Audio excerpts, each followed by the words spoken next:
Subscribe channel Truth.id dan aktifkan lonceng notifikasi untuk mendapatkan informasi seputar live streaming dan video khotbah terbaru. Posisi tombol subscribe berada di kanan atas channel kami dan jangan lupa nyalakan loncengnya. Shalom Bapak Ibu Saudara dimanapun berada. Kembali kita jumpa dalam ibadah tengah minggu kita pada hari ini. Mari kita mau tundukkan kepala, kita mau berdoa. Terima kasih untuk kesempatan belajar Tuhan. Terima kasih untuk kesempatan kami boleh mengetahui isi hati Tuhan. Lewat hamba-Mu Bapak Pendeta Sutardi Tuhan. Biar apa yang menjadi isi hati Tuhan boleh kami terima dengan baik.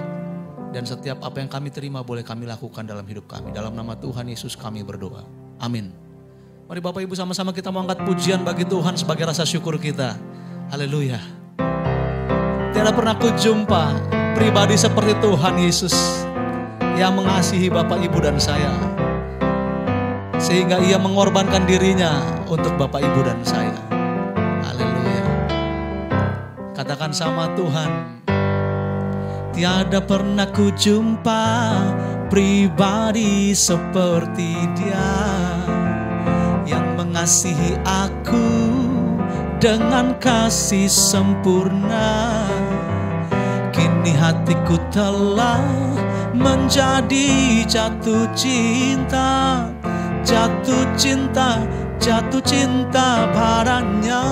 Tiada pernah ku jumpa, tiada pernah ku jumpa pribadi seperti Dia yang mengasihi aku dengan kasih sempurna. Kini hatiku telah menjadi jatuh cinta, jatuh cinta, jatuh cinta padanya. Dia mati gantikan diriku, Dia Tuhan juru selamatku, Dia penolong dalam hidupku. Betapa ku bersyukur. Terima kasih untuk penebusan-Mu bagi kami Tuhan. Kami bersyukur. Tiada pernah ku jumpa pribadi seperti Engkau Tuhan. Katakan, tiada pernah ku jumpa pribadi seperti Dia yang mengasihi aku dengan kasih sempurna. Kini hatiku telah menjadi jatuh cinta, jatuh cinta, jatuh cinta padanya. Oh, Dia mati gantikan diriku, Dia Tuhan juru selamatku, Dia penolong dalam hidupku. Betapa ku bersyukur. Oh, oh, Dia mati gantikan diriku, Dia Tuhan juru selamatku, Dia penolong dalam hidupku. Betapa ku Dia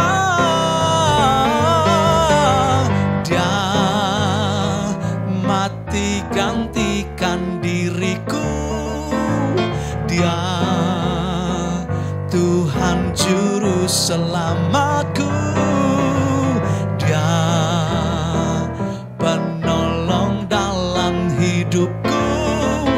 Betapa ku bersyukur, betapa ku bersyukur, betapa ku bersyukur,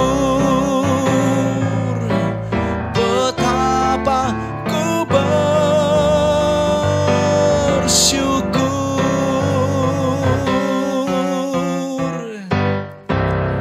Haleluya. Mari semua yang bersyukur, kita mau katakan kami bersyukur memiliki Allah seperti Engkau Tuhan Yesus. Mari kita siapkan hati kita untuk sama-sama siap ditaburi oleh kebenaran firman Tuhan saat ini.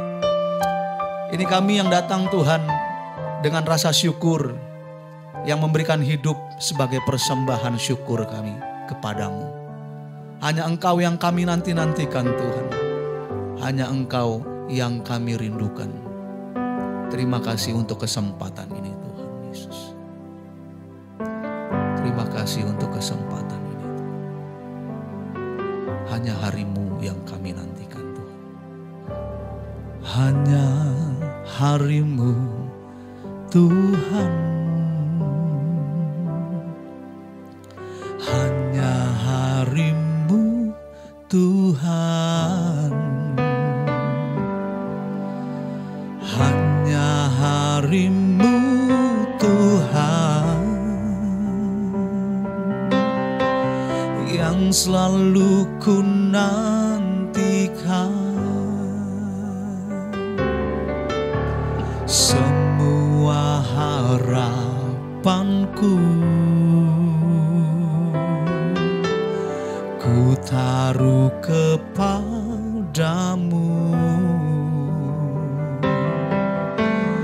Besar sukacitaku,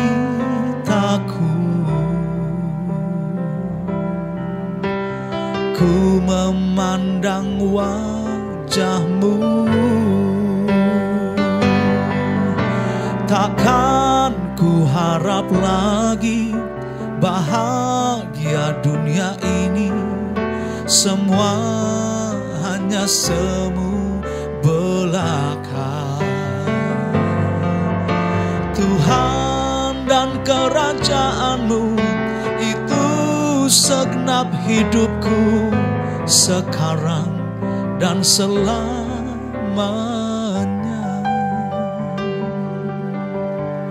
Ini komitmen kami Tuhan. Hanya hari-Mu Tuhan. Hanya hari-Mu Tuhan. Hanya hari-Mu Tuhan yang selalu ku nantikan. Semua harapanku, semua harapanku ku taruh kepadamu.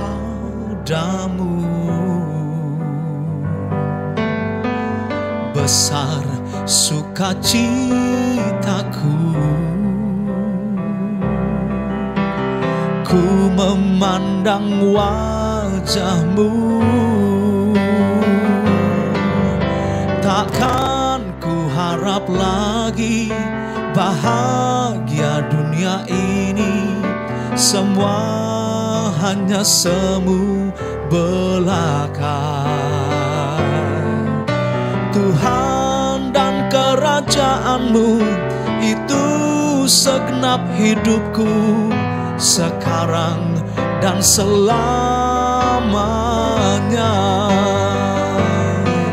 Takkan ku harap lagi bahagia dunia ini, semua hanya semu belaka. Tuhan dan kerajaan-Mu itu segenap hidupku sekarang dan selamanya. Sekarang dan selamanya. Sekarang dan selamanya.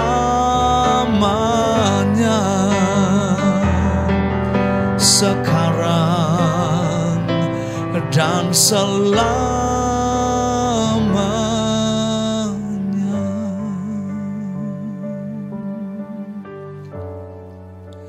Kau ku sembah Tuhan,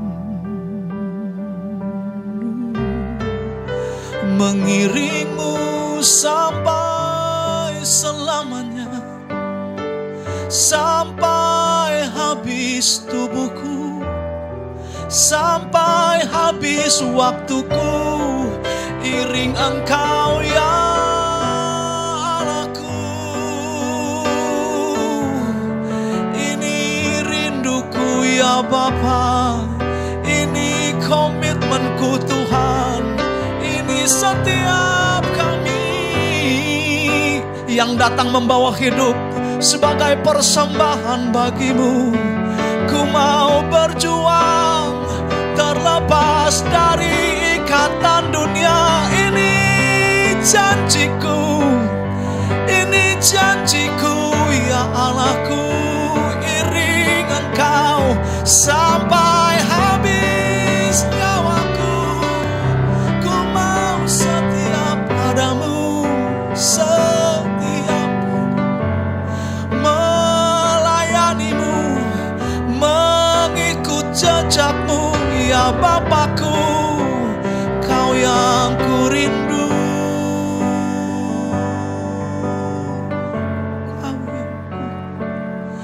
kau yang ku rindu. Ini pertaruhanku Tuhan, ini pertaruhanku Tuhan. Ini pertaruhan kami Tuhan. Kami harus serius belajar meninggalkan percintaan kami akan dunia, supaya Engkau menerima kami di kekekalan nanti. Mari Bapak Ibu, pandang Tuhan yang mau serius bertaruh di sini, katakan sama Tuhan. Ku harus sungguh rela lepaskan semua milikku demi cinta hormatku kepadamu Bapa. Hanya Engkau kebutuhanku dan kesukaanku, harta abadi di kerajaanmu. Ku harus sungguh rela lepaskan semua milikku demi cinta hormatku kepadamu Bapa. Hanya Engkau kebutuhanku dan kesukaanku, harta abadi di kerajaanmu. Oh, ku harus sungguh rela lepaskan semua milikku demi cinta hormatku kepadamu Bapa. Hanya Engkau kebutuhanku dan kesukaanku, harta abadi di kerajaan. Ku harus sungguh rela lepaskan semua milikku demi cinta hormatku kepadamu Bapa. Hanya Engkau kebutuhanku dan kesukaanku, harta abadi di kerajaanmu. Harta abadi di kerajaanmu. Harta abadi di kerajaanmu.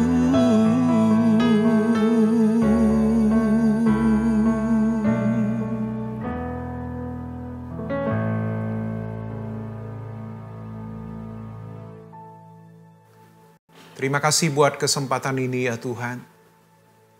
Kami masih diberi waktu untuk boleh beribadah dengan media yang ada. Karenanya ya Tuhan, biarlah pada kesempatan ini Engkau melawat kami, menegur kami. Engkau berbicara kepada kami melalui firman. Tolong hamba-Mu untuk menyampaikan. Dan diberkati dan dirahmatilah kami semua oleh karena Engkau. Di dalam nama Tuhan Yesus kami berdoa, haleluya. Amin.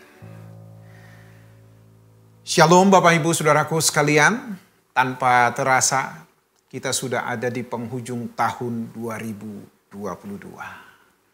Tentu banyak hal yang membuat kita sibuk mempersiapkan ini, mempersiapkan itu, apalagi di momen Desember, saudara-saudara yang Tuhan Yesus kasihi. Tetapi apapun itu, suka duka yang kita lalui, pahit manisnya kehidupan yang kita jalani, tetap kita harus ingat semua yang kita perbuat itu harus bermuara kepada Tuhan. Dan pada kesempatan ini saya akan menyampaikan satu tema sederhana Bapak Ibu yang Tuhan Yesus kasihi, yaitu peduli dengan sesama. Tema ini sangat sederhana, tetapi dalam mengeksekusinya di dalam kehidupan nyata, banyak kali kita gagal, saudaraku yang Tuhan Yesus kasihi. Karenanya melalui kebenaran firman Tuhan saat ini memampukan kita agar sungguh-sungguh kita boleh berlaku peduli kepada sesama. Nah, untuk itu mari kita buka Alkitab kita dari Injil Lukas pasal 10. Kita mulai ayat yang ke-25 sampai ayat yang ke-37. Lukas pasal 10 ayat 25 mulai. Pada suatu kali berdirilah seorang ahli Taurat untuk mencobai Yesus, katanya, "Guru, apa yang harus kuperbuat untuk memperoleh hidup yang kekal?" Jawab Yesus kepadanya, "Apa yang tertulis dalam hukum Taurat? Apa yang kau baca di sana?" Jawab orang itu, "Kasihilah Tuhan Allahmu dengan segenap hatimu dan dengan segenap jiwamu dan dengan segenap kekuatanmu dan dengan segenap akal budimu. Dan kasihilah sesamamu manusia seperti dirimu sendiri." Kata Yesus kepadanya, "Jawabmu itu benar. Perbuatlah demikian, maka engkau akan hidup." Tetapi untuk membenarkan dirinya, orang itu berkata kepada Yesus, "Dan siapakah sesamaku manusia?" Jawab Yesus, "Adalah seorang yang turun dari Yerusalem ke Yeriko. Ia jatuh ke tangan penyamun-penyamun yang bukan saja merampoknya habis-habisan, tetapi yang juga memukulnya, dan yang sesudah itu pergi meninggalkannya setengah mati. Kebetulan ada seorang imam turun melalui jalan itu. Ia melihat orang itu, tetapi ia melewatinya dari seberang jalan. Demikian juga seorang Lewi datang ke tempat itu. Ketika ia melihat orang itu, ia melewatinya dari seberang jalan. Lalu datang seorang Samaria yang sedang dalam perjalanan ke tempat itu. Dan ketika ia melihat orang itu, tergeraklah hatinya oleh belas kasihan. Ia pergi kepadanya lalu membalut luka-lukanya. Sesudah ia menyiraminya dengan minyak dan anggur. Kemudian ia menaikkan orang itu ke atas keledai tunggangannya sendiri, lalu membawanya ke tempat penginapan dan merawatnya. Keesokan harinya, ia menyerahkan 2 dinar kepada pemilik penginapan itu, katanya, "Rawatlah dia, dan jika kau belanjakan lebih dari ini, aku akan menggantinya waktu aku kembali." Siapakah di antara ketiga orang ini menurut pendapatmu adalah sesama manusia dari orang yang jatuh ke tangan penyamun itu? Jawab orang itu, "Orang yang telah menunjukkan belas kasihan kepadanya." Kata Yesus kepadanya, "Pergilah dan perbuatlah demikian." Sampai di situ pembacaan firman Tuhan, Bapak Ibu. Percakapan yang terjadi antara ahli Taurat dengan Yesus ini sangat menarik untuk kita cermati. Kepastian serta kerinduan untuk memperoleh hidup yang kekal merupakan dambaan semua orang tentunya. Tidak terkecuali bagi seorang ahli Taurat, saudaraku. Pertanyaan yang ditujukan kepada Yesus adalah sebuah pertanyaan yang bagus. Sekalipun di dalamnya ada maksud tersembunyi, memuat motif yang keliru, tendensius untuk maksud tertentu. Bertanya memang tidak salah. Adalah hal yang lumrah. Kita bertanya untuk sesuatu yang tidak kita pahami. Tetapi menjadi naif, saudaraku, jika pertanyaan yang dimaksud untuk mengetes, menjebak, dan mencari-cari kesalahan untuk mempermalukan. Bapak Ibu yang Tuhan Yesus kasihi, narasi antara ahli Taurat dengan Tuhan Yesus berlanjut. Jawaban yang diharapkan ahli Taurat dari Yesus di luar prediksinya mungkin. Tuhan Yesus memberikan pertanyaan sebagai jawaban atas pertanyaan. Menarik ketika kita tadi membaca dengan teliti, saudara-saudara, ketika orang yang ahli di dalam hukum agama ini berkerinduan untuk memastikan supaya ia memiliki hidup yang kekal. Bagaimana caranya? Kata dia kepada Tuhan. Tuhan pun tidak terkecoh dengan latar belakang yang dimiliki oleh lawan bicaranya, yaitu sang ahli Taurat. Tuhan Yesus kembali menjawab pertanyaan itu dengan memberikan pertanyaan kepadanya. Dan berkata, apa yang kau baca di situ? Apa yang tertulis dalam hukum Taurat? Saudara-saudara yang Tuhan Yesus kasihi, di sini kita melihat, ya, tidak selamanya pertanyaan itu harus dijawab. Ada kalanya pertanyaan harus dijawab dengan pertanyaan. Nah, ketika Tuhan memberikan pertanyaan itu, saudara-saudara, lagi-lagi kita melihat ahli Taurat membuktikan kapasitasnya dengan memberikan jawaban yang benar. Dan jawaban itu pun diakui oleh Tuhan Yesus benar adanya. Tetapi di balik jawaban yang dia berikan itu, sang penanya ini lupa bahwa ada tuntutan. Bukan hanya sekedar bisa menjawab, tetapi juga harus bisa membuktikannya dalam kehidupan nyata. Di balik jawaban tersebut, saudaraku, ya, di sini kita melihat ada ketidakpuasan, ya, dari sang penanya, sekaligus ini menjadi dakwaan baginya. Ketidakdewasaan mengakui akan kesalahan, kelemahan, membuat seseorang menjadi angkuh dan sombong. Malah membuat alasan-alasan demi pembenaran diri sendiri. Jawabannya tepat dan benar. Akan tetapi dalam mengamalkan, melakoninya belum tentu tepat dan benar, saudaraku yang Tuhan Yesus kasih. Begitu juga dengan kita. Kalau kita ditanya, rindukah kita merindukan hidup yang kekal itu, langit baru, bumi baru? Sudah pasti kita berkata, itu yang kuharapkan. Tetapi pengakuan tanpa ada tindak lanjutnya di dalam kehidupan nyata, saudara-saudara, ini omong kosong. Nah, bagaimana kita bisa menelisik itu, mengukur itu? Gampang. Lihatlah orang-orang sekeliling saudara. Bagaimana engkau memperlakukannya? Sebab firman Tuhan juga berkata, apa yang kamu perbuat terhadap orang-orang kecil ini merupakan perbuatanmu kepadaku. Berarti dari sini kita menangkap, Bapak Ibu yang Tuhan Yesus kasih. Kalau Tuhan memandang saya dan saudara, apa adanya, ini juga alasan bagi kita untuk memandang orang lain apa adanya dan juga menghargainya. Tidak ada unsur yang lain, saudara-saudaraku yang Tuhan Yesus kasih. Sejatinya seorang yang ahli di bidangnya bisa membawa dampak, pengaruh, rasa yang positif demi kemaslahatan orang banyak tentunya. Tetapi dari fragmen ini, saudara-saudaraku, ya faktanya memang berbeda. Keahlian, kecakapan yang dimiliki disalahgunakan menjadi modal arogansi, kesewenangan terhadap sesama. Tetapi di sini kita melihat Tuhan Yesus. Dia tetap mengendalikan situasi, saudaraku.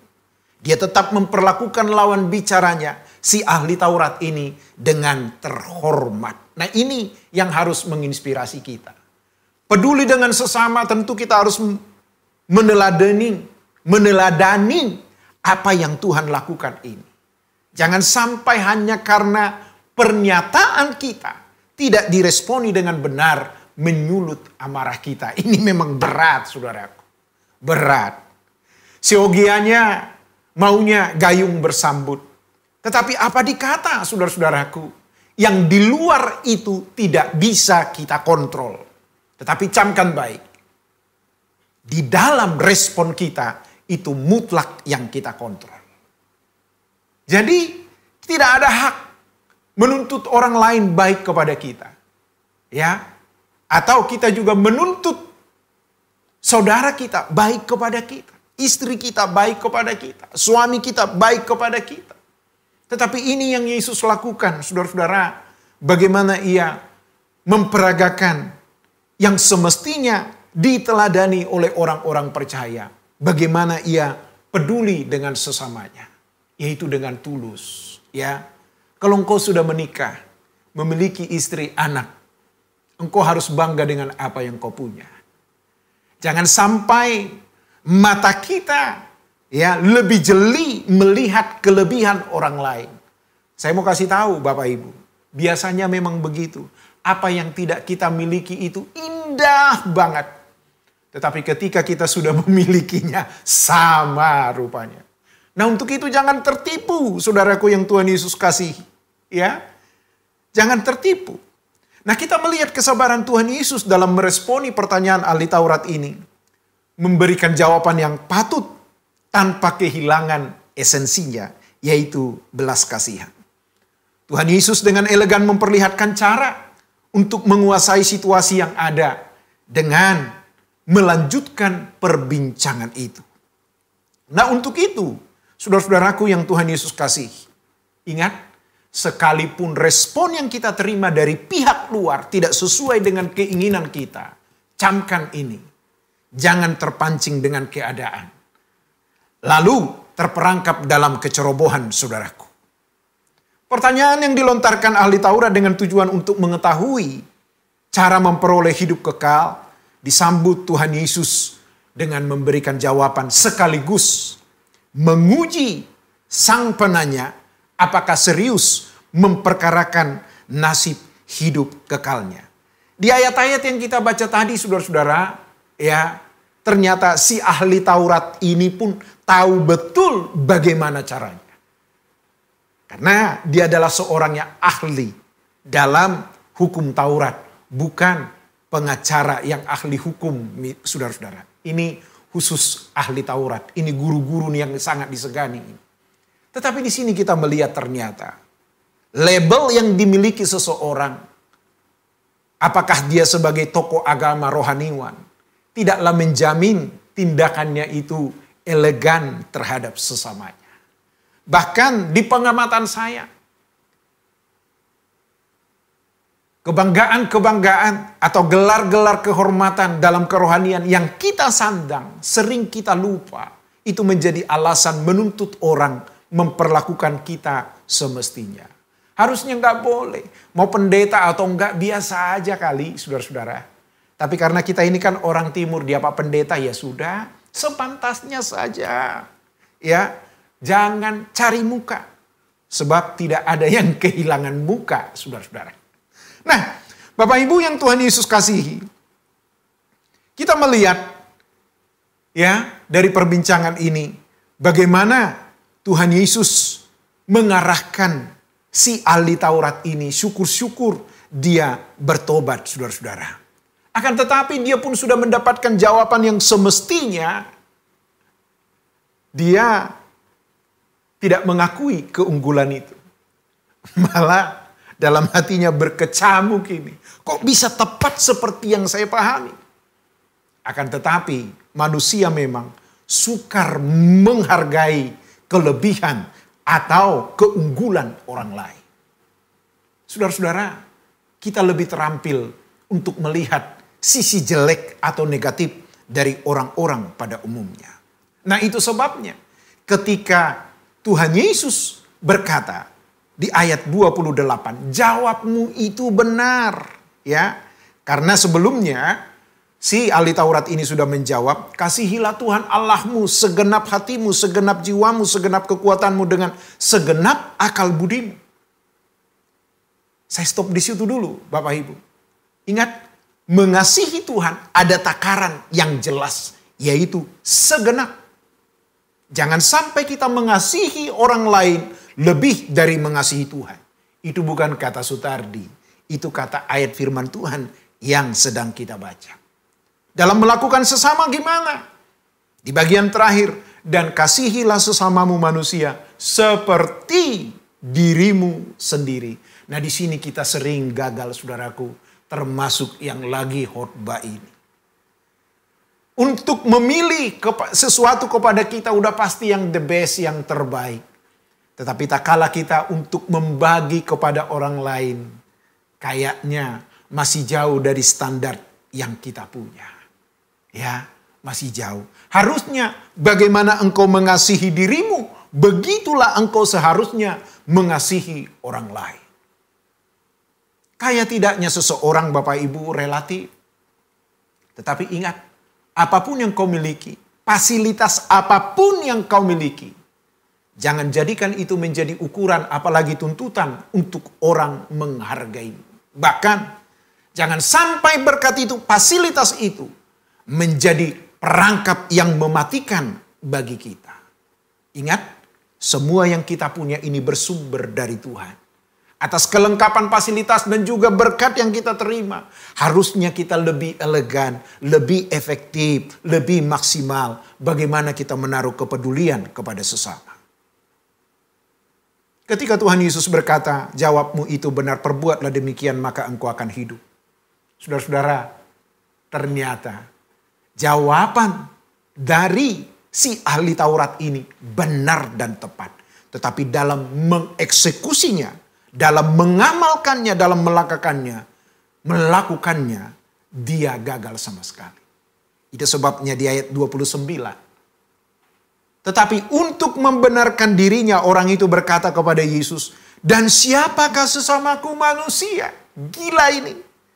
Memang waktu itu, saudara-saudara, mereka sudah memiliki satu paham, khususnya orang Yahudi, yang menjadi sesama bagi mereka itu adalah orang-orang Yahudi yang seiman dengan mereka. Sehingga mereka memandang orang lain, ini mah biasa ini, kacangan ini. Tetapi, saudara-saudara yang Tuhan Yesus kasih, yang menciptakan saya dan saudara adalah Tuhan yang sama. Bagaimana mungkin ya kita menyimpang dari arahan tuntunan yang Tuhan berikan? Nah, kalau Tuhan menerima saya apa adanya, Bapak Ibu, ini yang harus saya pergumulkan dan saya perjuangkan. Harus begitulah cara saya menerima dan menghargai saudara sekalian. Nah, itu sebabnya ya, sekali lagi, engkau yang sudah ganda campuran menikah maksud saya. Ya, sedapat mungkin engkau harus bisa menopang kekurangan dari pasangan. Itu juga adalah menjadi bukti otentik bagaimana kita peduli dengan sesama. Karena sesama di situ tentu bukan orang lain, tetapi orang-orang di sekitar kita. Jangan sampai hanya gara-gara perbuatan kita, sikap kita, pasangan kita, anak-anak kita menjadi terluka. Sementara kita berlabel, mengaku beragama Kristen. Tetapi nilai-nilai kekristenan itu tidak kunjung dinikmati atau dirasa oleh orang-orang sekitar kita. Saudara-saudaraku yang Tuhan Yesus kasih. Tuhan Yesus ini luar biasa. Ya, dia dengan sabar sudah diberikan jawaban yang benar. Ini sang penanya malah bikin opsi lain, saudara-saudara. Tetapi Tuhan dengan sabar. Ini keren, Bapak Ibu. Ayat 30. Ada seorang yang turun dari Yerusalem ke Yeriko. Ia jatuh ke tangan penyamun-penyamun yang bukan saja merampoknya habis-habisan, tetapi yang juga memukulnya dan yang sesudah itu pergi meninggalkannya setengah mati. Kebetulan ada seorang imam turun melalui jalan itu, ia melihat orang itu, tetapi ia melewatinya dari seberang jalan. Demikian juga seorang Lewi datang ke tempat itu. Ketika ia melihat orang-orang itu, ia melewatinya dari seberang jalan. Perhatikan, apa yang dipaparkan oleh Tuhan Yesus ini kepada yang menanya tadi, saudara-saudara. Dia katakan, imam itu sudah pasti orang Yahudi bukan? Dan Lewi itu sudah pasti orang Yahudi. Saudara-saudara yang Tuhan Yesus kasih, memang Yerusalem itu lebih tinggi dari Yeriko. Ya, dan jarak dari Yeriko ke Yerusalem itu waktu itu kurang lebih 20 kilometer. Dan jalan ini menurun tajam, saudara-saudara. Ya, jalan itu sangat berbahaya. Sehingga para pemegang kekuasaan waktu itu harus menempatkan di situ petugas demi menjaga keselamatan yang menggunakan jalan itu. Akan tetapi, saudara-saudara yang Tuhan Yesus kasih, ternyata kepedulian kita kepada sesama akan teruji seketika ketika kita melihat keadaan yang tidak sesuai dengan selera kita. Perhatikan, ada seorang korban yang sudah setengah mati. Bukan cuma hartanya dirampok habis, tapi juga dipukuli, saudara-saudara. Datang pendeta lewat. Pendeta melakukan apa, saudara-saudara? Ya, dia memilih jalan yang lain. Dia mungkin melihat dan berkata dalam hatinya, kasihan. Tetapi kasihan tanpa ditindaklanjuti dengan satu tindakan, Bapak Ibu, gak ada gunanya. Atau mungkin juga pendeta ini basa-basi. Dia lihat dengan senyum, aduh kasihan. Ternyata bukan cuma pendeta, orang Lewi. Orang Lewi ini adalah suku yang dihususkan oleh Tuhan untuk melayani di bait Allah. Dalam bahasa sekarang mungkin ini adalah aktivisnya, pekerja-pekerja gereja. Melihat hal yang sama, tidak jauh beda dengan apa yang dilakukan oleh pendetanya, saudara-saudara. Miris memang. Mengaku mengasihi Tuhan, tetapi tidak kunjung bisa membuktikan kasih itu kepada sesama. Ini omong kosong, saudara-saudaraku yang Tuhan Yesus kasih. Dan apa yang terjadi ketika kita melihat, saudara-saudara, ya, setelah imam atau pendeta, orang Lewi lewat, atau orang-orang aktivis, ya, pekerja-pekerja gereja lewat, tak kunjung juga berbuat apa. Atau mungkin juga Bapak Ibu menatap saya dan berkata, Pak Pendeta nggak boleh begitu, nanti juga kita tolong malah kita kena masalah. Saudaraku, dengar baik ini. Kalau niatmu itu tulus benar, tidak ada yang perlu engkau takutkan untuk melakukannya. Karena saya tahu di mana ada kebaikan dilakukan, tidak ada yang akan menentang itu. Selalu gayung bersambut, saudara-saudara. Salah satu contoh misalnya, walaupun ini melalui media online, yaitu Truth ID. Coba, Bapak Ibu, senyum dengan orang di sampingmu. Ketika dia melihat senyummu, apa yang terjadi? Dia membalas dengan senyum kan? Haleluya. Saudara-saudaraku yang Tuhan Yesus kasih. Nah, disinilah kita melihat ternyata seseorang yang mengasihi Tuhan itu jangan diukur dari kepemilikan gelar kesarjanaan teologi. Jabatan gerejawi, apakah sebagai pendeta, majelis, aktivis, dan lain sebagainya. Mengasihi Tuhan, menghargai kebenaran Tuhan, pasti termanifestasikan dalam hidup seseorang. Yaitu, bagaimana ia menaruh kepedulian kepada sesama.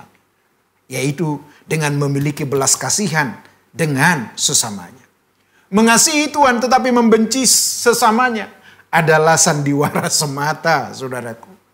Jangan sampai kita hanya ahli dalam berteologi, cakap berapologet, piawai dalam berkhotbah, begitu lancar dalam berdoa, aktif dalam berbagai pelayanan, namun gagal mengasihi sesama.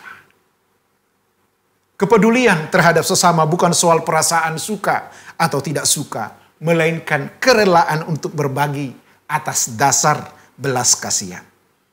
Ketidakmampuan menerima kenyataan, saudara-saudaraku, jiwa menjadi berontak, ego muncul melahirkan kesombongan demi pembenaran diri. Bapak Ibu saudaraku sekalian, bagaimanapun hebatnya kita, pintarnya kita, terpandang kaya raya kah, berhubungan baik dengan para pejabat tinggi kah, sadar dan pahamilah semuanya itu tetap terbatas. Kerohanian seseorang tidak dinilai dari jabatan gerejawi yang disandangnya. Apakah seorang imam atau pendeta, pelayan mimbar atau aktivis jemaat, bukan dari situ, melainkan dari caranya memperlakukan sesamanya. Tuhan Yesus dalam hal ini meneladankan kepedulian yang tulus ikhlas. Pengorbanannya mewujud nyatakan kasih yang diajarkannya. Dan akhir dari yang kita baca ini, saudara-saudara, ketika imam lewat, Lewi lewat, datanglah orang Samaria. Firman Tuhan ini berkata apa, saudaraku? Orang Samaria ini menghampiri korban itu. Ya, dia membalut lukanya dan meminyakinya. Bahkan tidak menutup kemungkinan di antara mereka terjadi dialog. Kenapa sampai begini? Tetapi Samaria ini yang dikategorikan orang nomor 2, ya, yang selalu dibully oleh orang Yahudi, saudara-saudara. Karena orang Samaria dengan orang Yahudi ini selalu bermusuhan. Karena orang Yahudi beranggapan orang Samaria ini bukan asli orang Yahudi, saudara-saudara. Dan apa yang terjadi ketika Samaria ini melakukan itu dengan tulus, ya, ia membalut luka-luka sang korban, menyiraminya dengan minyak, dengan anggur. Saudara-saudaraku, wow, dia tidak hanya berkata kasihan, tetapi di balik jeritan kasihan itu, dia mengikuti dengan tindakan nyata. Ini yang harus kita ikuti. Bahkan bukan cuma itu. Kita tahu Alkitab mencatat, saudara-saudara, Samaria ini menuju tempat memiliki kendaraannya sendiri. Kendaraan waktu itu adalah yaitu keledai, saudara-saudara. Apa yang terjadi? Keledai ini adalah kendaraan, tentu ini sangat personal. Tetapi bayangkan ketika sang Samaria ini memperlakukan sesamanya bagaimana ia mengasihi dirinya, mengasihi orang lain. Dia menaikkan si korban ini, atau mungkin ini orang Yahudi ini, ke atas keledainya. Bahkan sang Samaria ini, orang Samaria ini menjadi berjalan kaki. Luar biasa. Bukan cuma hanya direpotkan, saudara-saudara, waktunya juga tersita. Bahkan uangnya pun digelontorkan.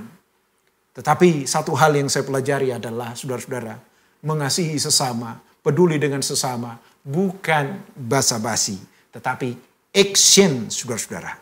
Dan di ayat 36, Tuhan Yesus berkata, siapakah di antara ketiga orang ini menurut pendapatmu adalah sesama manusia dari orang yang jatuh ke tangan penyamun itu?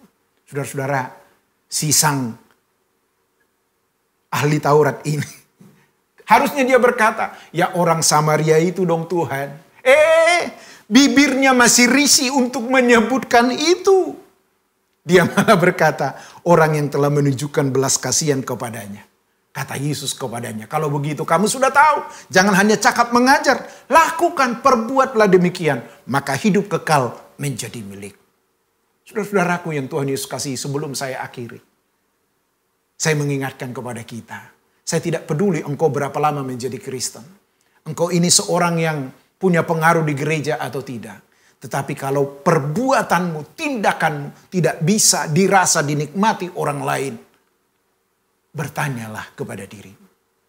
Ingat, Tuhan tidak pernah salah. Ya, bagaimanapun bobroknya saya dan saudara, tangan Tuhan tetap terbuka untuk menerima kita. Yang penting kita lakukan hari ini. Tuhan, aku di sisa hidupku mau peduli dengan sesama. Yaitu apa? Ketika saudaramu salah, udah lihat kesalahannya boleh, tapi jangan keterus-terusan dong. Ya, saudara-saudara, ingat dia juga manusia biasa. Toh juga dia tidak bercita-cita untuk melakukan kesalahan. Dan ingat, tidak ada manusia yang sempurna. Bukankah saya dengan saudara juga adalah orang yang salah? Tetapi ketika ada di pihak yang salah, ingat, Allah yang sejati itu, malah dia yang datang yang tidak mengenal salah, menerima saya dan saudara. Karenanya, melalui kesempatan ini, di momen-momen terakhir di tahun 2022 ini, yuk kita mengintrospeksi diri. Sudahkah aku peduli kepada sesama? Dan kepedulian ini harus dirasa yang pertama, istri saudara, suami saudara, anak-anak saudara, karyawan saudara, orang-orang terdekatmu. Maka dengan demikian, orang akan berkata, orang ini Tuhannya tidak mungkin salah. Bapak Ibu, selamat bertarung. Biar Tuhan menolong kita. Haleluya. Jadikanku menjadi berkat ya Tuhan. Terima kasih Bapa. Biar Engkau menolong kami dan mengerti kami.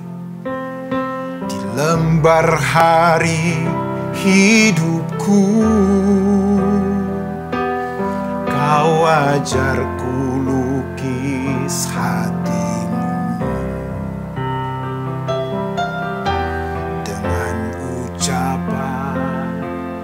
Dalam perbuatan seperti surat yang terbuka, bagaikan merdu simfoni menentu setiap pribadi, membalut luka, teduhkan jiwa, hadirkan suasana surga. Jadikan ku pelangi indah di langit hidup sesamaku. Jadikan ku hujan berkah di ladang hidup sesamaku. Kepedulianmu kepada sesama akan dilihat orang dari perbuatanmu, bukan dari ucapan. Terima kasih Tuhan. Mari kita berdoa. Firman-Mu yang sudah kami dengar, Bapa, janganlah kami hanya sibuk mempertanyakan bagaimana cara memperoleh hidup kekal. Tetapi ketika kami sudah mendapatkan petunjuk dan arah yang jelas, beri kami kerelaan untuk dituntun, diarahkan. Terima kasih Bapa. Kami yang mengaku percaya kepada Tuhan, tolong kami agar lewat buah-buah hidup kami, betul-betul kami orang yang mengasihi Tuhan. Sebab apalah artinya di mulut kami berkata mengasihi Tuhan tetapi membenci sesama. Betapa naibnya hidup kami Tuhan.